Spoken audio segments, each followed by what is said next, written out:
Hydra commissioner एवी रंगनाथ और traffic के additional commissioner P विश्व प्रसाद ने लकड़ी का पुल राजभवन में पानी भरने और ट्रैफिक के मसाइल पर तवज्जो मरकूज करते हुए फील्ड का मुआयना किया। उन्होंने पुराने नालों की हालात का जायज़ा लिया।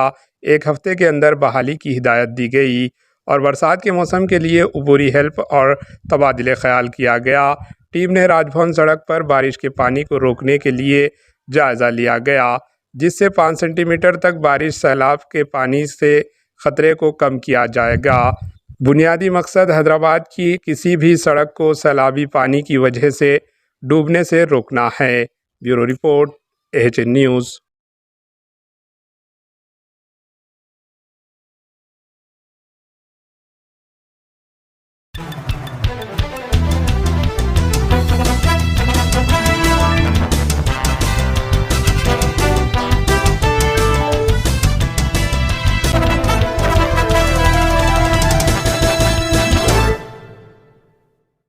हमारे HN न्यूज़ को सब्सक्राइब करिए ताकि आपको नोटिफिकेशंस आते रहे वक्त पर।